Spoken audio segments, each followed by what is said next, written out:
Ada. Mas, coba nih kok pakai video-videonan segala. Ya emang mobil perang jadi kayak gini sih. Selamat datang di channel Adia Serkozan bersama saya Adia. Ini video selanjutnya. Kali ini kita bahas yang agak berbeda, yaitu keycar-nya Jepang. Karena Jepang nggak lepas dari keycar. Nah, untuk kali ini mobilnya adalah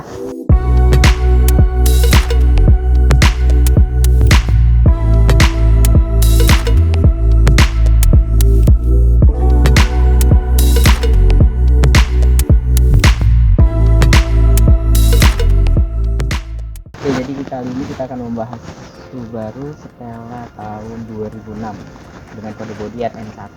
Nah, kenapa sih kita tertarik membahas mobil keycar satu ini? Karena mobil ini dulu diproduksi selama 5 tahun sebagai anak tunggal, tapi setelah tahun kelima mobil ini tuh jadi anak kembar, tapi beda orang tua. Oke, jadi mobil ini sekarang juga di-rebadge oleh Daihatsu sebagai Daihatsu Move. Hal ini terjadi karena investasi yang dilakukan oleh Toyota di Subaru mulai tahun 2008. Loh, kan Toyota yang melakukan investasi di Subaru, kenapa malah Daihatsu Move yang merebadge mobil ini? Oke, jadi sebenarnya Daihatsu itu adalah anak perusahaan dari Toyota.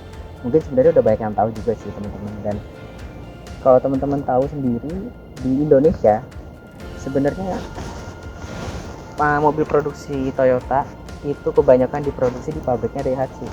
Yang diproduksi di pabriknya Toyota tuh hanya sedikit, kayak Innova, Fortuner, Hilux kayaknya. Kalau saya salah bisa disampaikan ya. Oke, jadi dengan merebadge mobil itu banyak dilakukan oleh berbagai perusahaan di seluruh dunia. Tujuannya apa sih? Untuk penghematan. Kenapa penghematan? Karena dengan melakukan rebadge, si perusahaan mobil itu nggak perlu lagi membuat mobil itu dari nol. Karena mereka udah punya wadahnya, terus wadahnya tinggal dirubah mau dijadikan apa. Bahkan yang paling males yaitu hanya dengan merebadge mobil itu. Oke, jadi mobil ini sendiri itu masuk ke kelasnya keycar, atau kalau di Indonesia itu LCGC-nya. Atau kita bikin video khusus untuk keycar ya, kayaknya menarik. Nah, jadi mobil ini sendiri itu basisnya dari Subaru R2, kayak gini modelnya. Nah, dari Subaru R2 itu sebenarnya mobil ini digunakan untuk meneruskan Subaru Paleo. Subaru Pleo. Walaupun Subaru Pleo sendiri masih diproduksi sampai tahun 2010.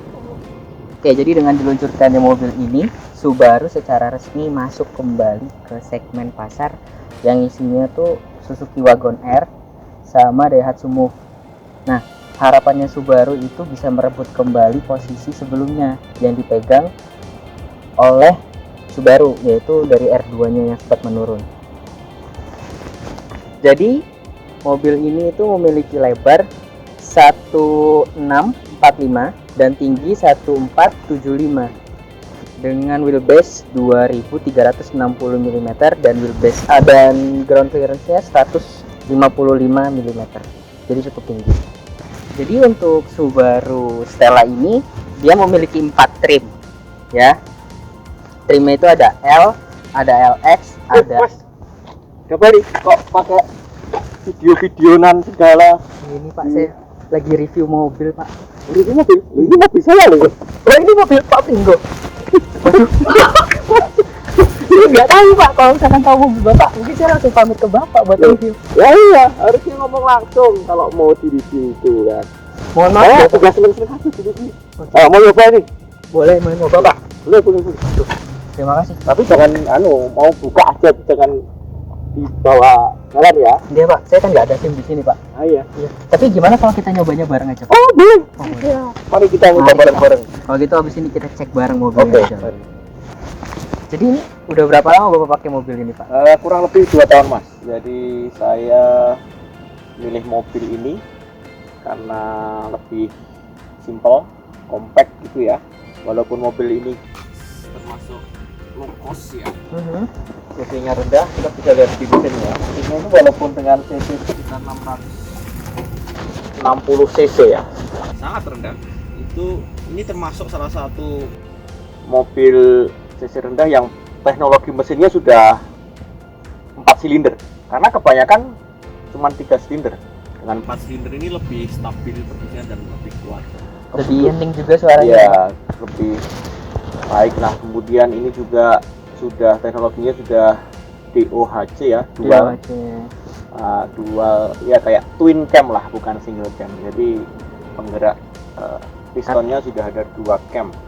Jadi lebih tenaganya lebih baik, walaupun ya dari konsumsi bensin mungkin lebih, tapi juga nggak boros-boros juga mas. Jadi saya nggak terlalu boros kalau pakai ini karena ACC-nya rendah juga kan, dan perawatannya mudah.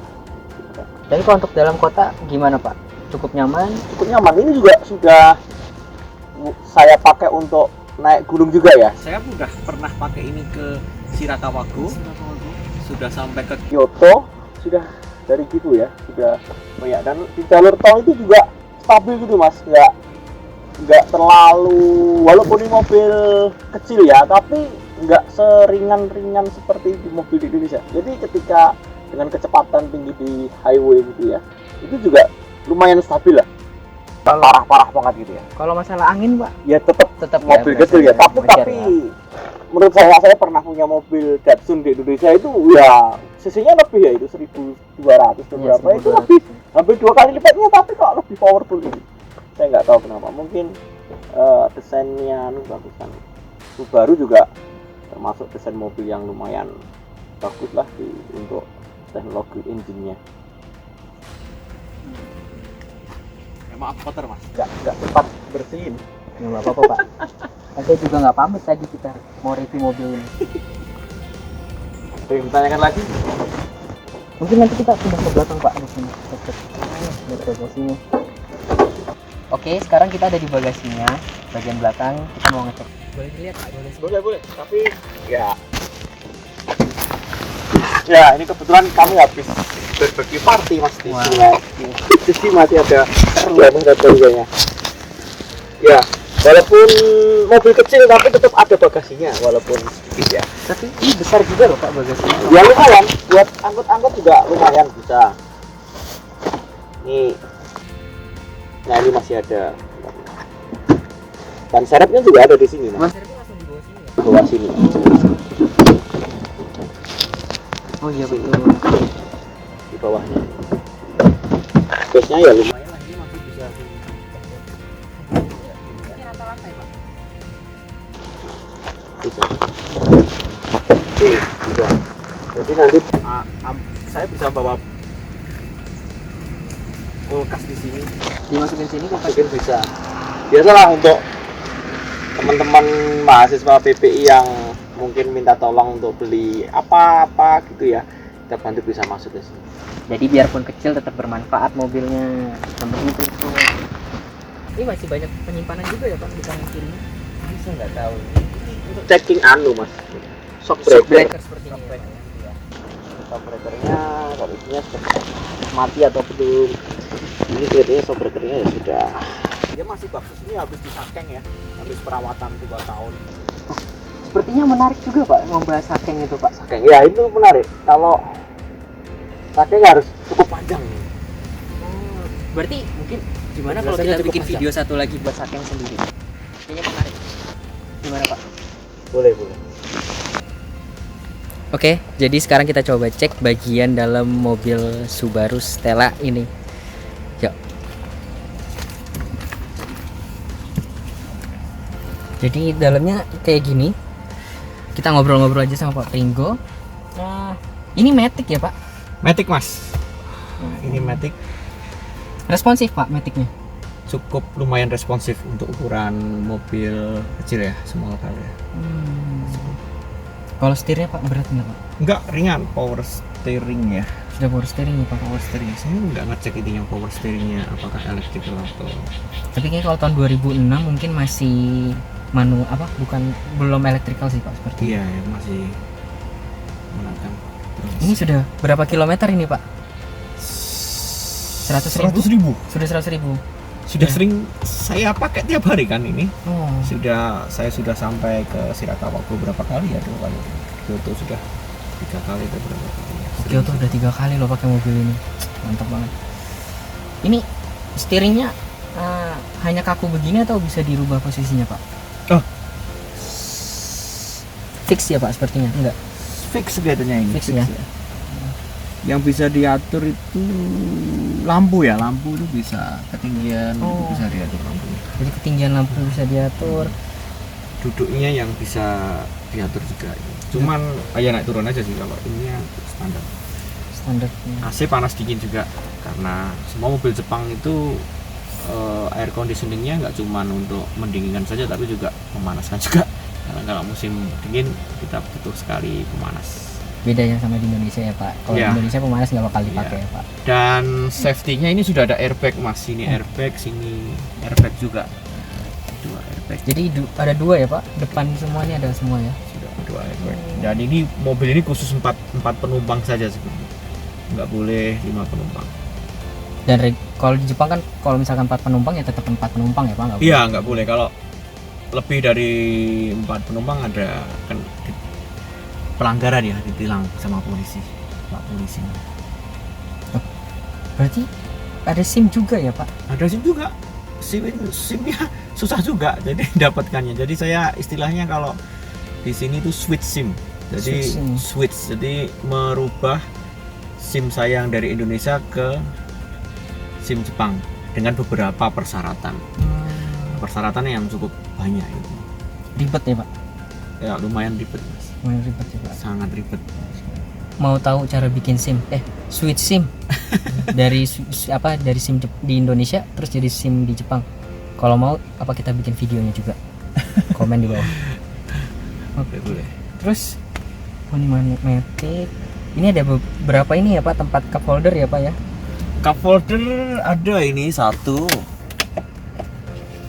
Ini Ya. 2 cup holder. 2, terus di samping pintu juga kanan ada. kiri pintu juga ada cup holder juga. Iya. Cukup nyaman memang kalau untuk dibawa jauh. Jadi nggak salah, Pak. Ini audio soundnya ini apa itu?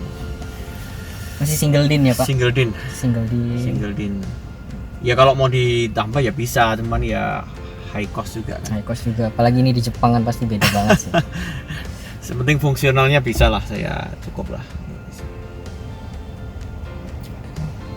Menarik juga. Wah, ternyata dalamnya. Ya emang mobil perang jadi kayak gini sih. Gimana kalau kita cek belakangnya, Pak? Cek belakang ya? Boleh. Boleh ya, kita cek belakang. Oke, sekarang kita cek bagian kursi row keduanya. Ya, imut-imut sih ya. Oke. Nah, sangat sempit Mas ini, Mas. Hmm. Tapi ya affordable lah. Coba kalau ini tadi posisi duduknya Pak Pringgo ya, Pak? Iya. Pak Pringgo itu mohon maaf, tingginya berapa, Pak? Saya 170-an lah, 172. 172. Terus ini kalau Bapak selonjor kena nggak, Pak? Masih cukup loh ternyata. Jadi walaupun kecil kayak gini mobilnya ternyata masih bisa mengakomodasi dengan baik. Bisa atur juga ini. Maksimal sih sampai segini. Oh, jadi cukup. Ya lumayan lah, Pak, kalau untuk perjalanan jauh bisa nyender. Ini udah ada headrestnya juga di kanan kiri. Jadi emang buat 4 orang doang. Tapi udah nyaman kok ini mobilnya. Bahkan di sini hanya mobil seperti sekecil ini aja dipikirkan sekali untuk kenyamanannya ya, Pak. Iya. Every detail ya, semuanya detail. Oh, ini ada tombol apa ini, Pak? Oh, untuk ini ya, untuk apa? Menyangkutkan barang ya, Pak ya, seperti ini. Iya. Oh, iya, betul. Ya kalau untuk di belakangnya sendiri tetap ada set pocketnya, masih bisa naruh juga botol segala macem. Di kanan kiri jadi masing-masing ada 1. Kira-kira apa, Pak? Mungkin ada cerita apa, Pak, dari mobil ini selama Bapak punya? Ya mobil ini performanya lumayan bagus ya. Jadi enggak walaupun kecil tapi cukup bisa diajak jalan-jalan daerah-daerah yang cukup menantang. Naik Gunung Sirakawaku itu kan cukup menantang, dan musim dingin juga. Musim dingin juga loh. Jadi saya harus ganti ban dulu yang studdless gitu ya, yang biar nggak slip gitu. Itu juga kuat juga. Itu kalau ban studdless itu cukup mahal Pak di sini Pak? Ya lumayan mahal karena di sini kan 4 musim, jadi harus menyesuaikan jam bannya.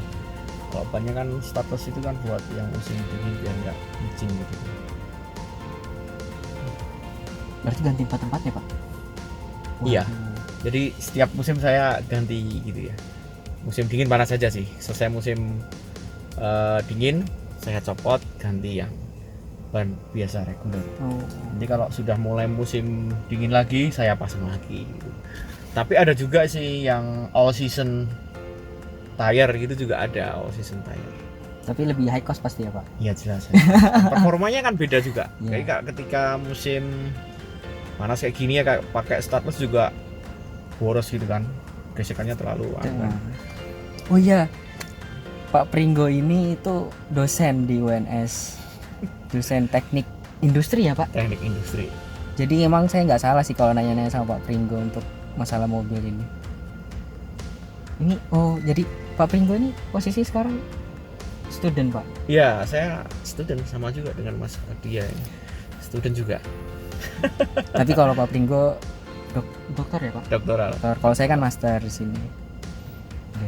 Ya oke, jadi buat video kali ini cukup sekian, dan kali ini bukan mobil gue, tapi mobil dosen gue. Malah kita bisa ngecek ke dalamnya, nge-review, lihat langsung ke dalamnya, dengar ceritanya Pak Pringgo juga. Nah, terima kasih banyak Pak Pringgo. Sama-sama Mas. Udah diizinkan untuk melihat mobilnya. Terima kasih sudah direview mobilnya. Semoga bermanfaat ya buat. Insya Allah. Mudah-mudahan bisa bermanfaat buat teman-teman lain Pak. Buat saya juga sih sebenarnya. Biar ada kenang-kenangannya kayaknya. Saya nggak perlu review mobil saya sendiri kan, sudah ada yang review. Ya betul. Dan jangan lupa nanti saya di follow Instagramnya Pak Pringgo, nanti saya kasih linknya di bawah. Terus juga jangan lupa di like, share, dan komen juga untuk video kali ini. Kurang lebihnya mohon maaf dari saya. Assalamualaikum warahmatullahi wabarakatuh. Waalaikumsalam.